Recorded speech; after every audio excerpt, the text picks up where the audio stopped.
Febri Diansyah masuk kubu Verdi Sambo, netizen bandingkan dengan Hotman Paris, hancur sudah. Kabar mengejutkan dari ex-juru bicara Komisi Pemberantasan Korupsi, yakni Febri Diansyah. Pasalnya, ia yang kini tengah berkarier menjadi pengacara, dengan tiba-tiba akan bergabung dengan tim kuasa hukum Verdi Sambo dan Putri Chandrawati. Sontak keputusannya tersebut, kini menuai pro dan kontra dari berbagai pihak termasuk di media sosial. Pasalnya Febri Diansyah dikenal sebagai tokoh yang gencar membela rakyat, tapi dianggap pindah haluan menjadi pendukung tersangka kasus pembunuhan. Kabar tersebut diumumkan langsung oleh dirinya dalam cuitan akun Twitter Febri Diansyah. Saya paham, ada yang setuju ada yang tidak. Mungkin juga ada yang marah, kecewa atau bahkan mendukung. Sebagai bentuk pilihan profesional sebagai advokat, tadi sudah saya sampaikan ke teman-teman jurnalis sebagai berikut. Ya, saya memang diminta bergabung di tim kuasa hukum, perkara tersebut sejak beberapa minggu lalu, katanya. Setelah saya pelajari perkaranya dan bertemu dengan Bu Putri, saya sampaikan bahwa kalaupun saya menjadi kuasa hukum, saya akan dampingi secara objektif, ujarnya. Jadi, sebagai advokat saya akan dampingi perkara Bu Putri secara objektif dan faktual. Informasi lebih lanjut nanti akan disampaikan pada konferensi pers sore ini, katanya.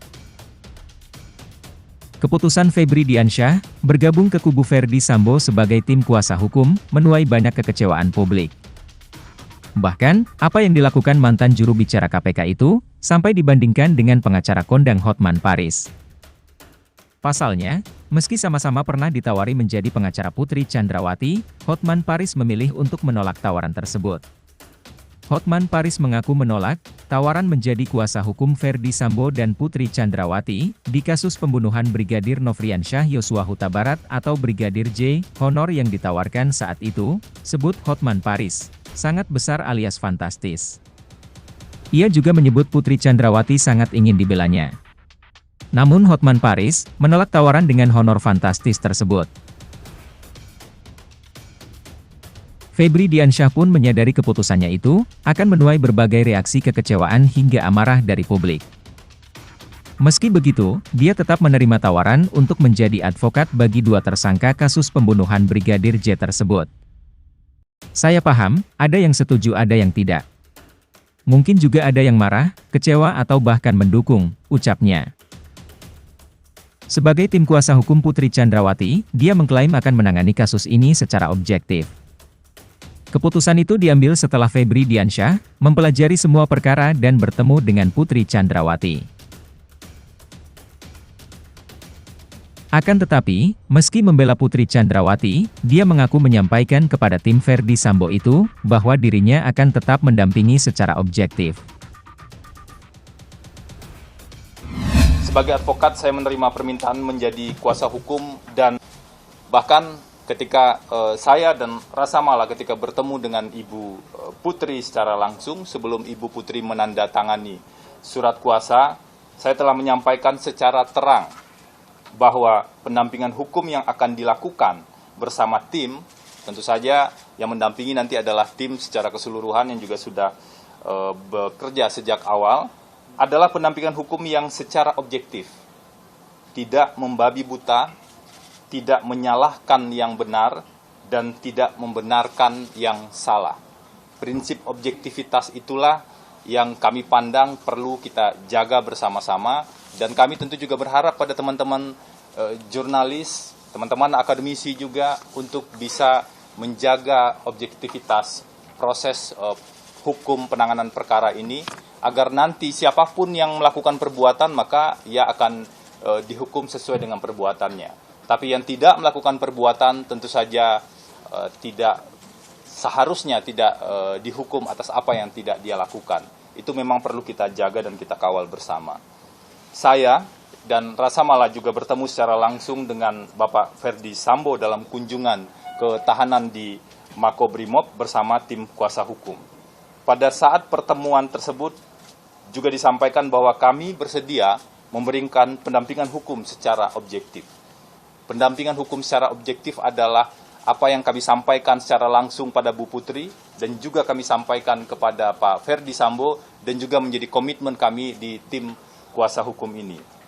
Saat itu Pak Ferdi Sambo menyanggupi dan bahkan menegaskan bahwa ia mengakui sejumlah perbuatan yang dilakukannya dan siap mempertanggungjawabkannya dalam proses hukum yang objektif dan berimbang tersebut. Bahkan seperti yang disampaikan oleh Bang Arman tadi, ada satu bagian yang disampaikan langsung oleh Pak Ferdi Sambo pada saat itu, bahwa Pak Ferdi Sambo menyesali berada dalam kondisi yang sangat emosional pada saat itu. Jadi poin-poin ini saya pikir ada baiknya kami bagi dengan teman-teman semua, teman-teman jurnalis, agar kita mendapatkan informasi yang lebih relevan, setidaknya dari sumber tim kuasa hukum kami. Sebagai bentuk keseriusan, jadi kami tidak hanya bicara bahwa kami akan mendampingi secara objektif, sebagai bentuk keseriusan untuk membuktikan pendampingan hukum ini dilakukan secara objektif, kami telah melakukan sejumlah hal. Jadi bukan hanya menyampaikan pendampingan hukum ini dilakukan secara objektif, tapi kami lakukan beberapa hal. Pertama, kami mendatangi dan melakukan rekonstruksi di rumah Magelang. Jadi kami mendatangi rumah Magelang dan kemudian melihat bagaimana situasi persis dari rumah Magelang yang ketika kalau dibandingkan misalnya dengan tempat lain mungkin tidak cukup relevan. Yang kedua, kami mempelajari tentu saja seluruh berkas yang tersedia dan menganalisis keterangan pihak-pihak yang relevan dan metode pengumpulan fakta yang lainnya. Kami percaya objektivitas tidak akan bisa kita dapatkan kalau kita tidak berupaya untuk melakukan pengumpulan fakta-fakta dan melakukan pendalaman terhadap materi-materi yang sudah ada. C, kami juga melakukan diskusi dengan para ahli hukum. Ada 5 ahli hukum yang sudah kami datangi, diantaranya 3 profesor di bidang hukum dan 2 doktor ilmu hukum. Mereka ini, 5 ahli hukum ini sebagian besar adalah ahli hukum pidana, yang tentu saja memahami pidana dan juga bisa memahami dan menjelaskan tentang viktimologi misalnya, dari 4 perguruan tinggi di beberapa daerah. Kami juga melakukan diskusi dengan 5 psikolog. Kami paham ini bukan hanya sekedar isu hukum, bukan sekedar isu hukum pidana saja, tetapi juga ada relevansinya dengan situasi kejiwaan seseorang, karena itu yang diajarkan dalam doktrin-doktrin ilmu hukum. Maka kami melakukan diskusi dengan 5 psikolog, baik guru besar psikologi ataupun ahli psikologi klinis dan psikologi forensik. Jadi ada guru besar psikologi, ahli psikologi klinis dan psikologi forensik. Dan untuk melihat bagaimana pertimbangan pengadilan dalam beberapa tahun terakhir untuk kasus-kasus pembunuhan dan pembunuhan berencana, kami juga sudah mempelajari 21 pokok-pokok perkara pada putusan pengadilan dalam kasus sejenis.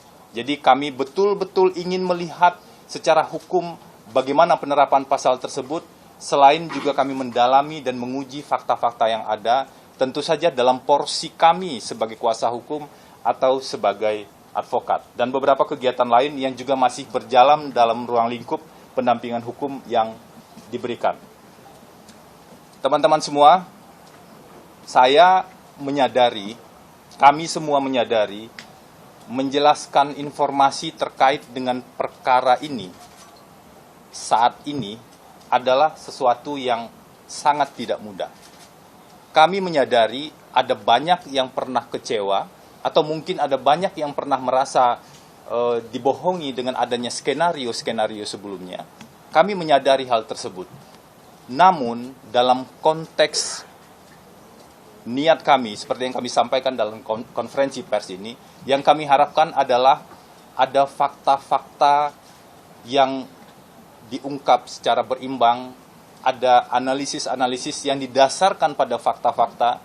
Jadi tanpa bermaksud untuk membahas banyak analisis yang berkembang saat ini, namun alangkah baiknya analisis-analisis dilakukan dengan basis fakta, bukan basis-basis pengandaian. Semoga itu bisa berkontribusi untuk menjaga proses hukum ini agar lebih objektif ke depan.